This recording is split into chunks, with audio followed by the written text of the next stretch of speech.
థియేటర్లకు వచ్చిన 9 రోజుల తర్వాత కూడా పెద్ది సినిమా బాక్స్ ఆఫీస్ వద్ద దూకుడును కొనసాగిస్తుంది.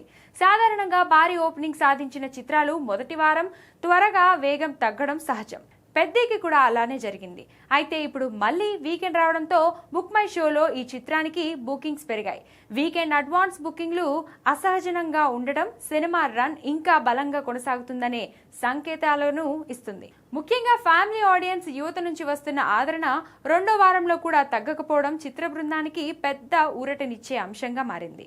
ఇప్పటికే ఈ ఏడాది విడుదలైన దక్షిణాది చిత్రాల్లో అత్యధిక వసూలు సాధించిన సినిమాగా పెద్ది కొత్త రికార్డును నమోదు చేసింది. అగ్రస్థానంలో ఉన్న కరుపు వసూలను అధిగమించిన ఈ చిత్రం ఇప్పుడు మరో మైలురాయి వైపు దూసుకెళ్తుంది. తాజా లెక్కల ప్రకారం కేవలం 9 రోజుల్లోనే ప్రపంచ వ్యాప్తంగా 366 కోట్ల గ్రాస్ వసూలు చేసిన ఈ స్పోర్ట్స్ యాక్షన్ డ్రామా ఈ వారాంతం ముగిసే సమయానికి 400 కోట్ల మార్కును దాటే అవకాశాలు స్పష్టంగా కనిపిస్తున్నాయి. దీంతో రామ్ చరణ్ కెరియర్లో మరో భారీ బ్లాక్ బస్టర్గా పెద్ది నిలవడం దాదాపు ఖాయమైందనే అభిప్రాయాలు వ్యక్తమవుతున్నాయి. గ్రామీణ నేపథ్యంలో సాగే ఈ కథలో రామ్ చరణ్ నటన ప్రేక్షకులను ఆకట్టుకోగా జాన్వీ కపూర్ పాత్రపై విమర్శలు వచ్చాయి. కానీ శివరాజ్ కుమార్, జగపతి బాబు వంటి నటులు కథకు మరింత బలం చేకూర్చారు. సంగీత దిగ్గజం ఏఆర్ రెహమాన్ అందించిన పాటలు, నేపథ్య సంగీత సినిమాకు ప్రత్యేక ఆకర్షణగా నిలిచింది.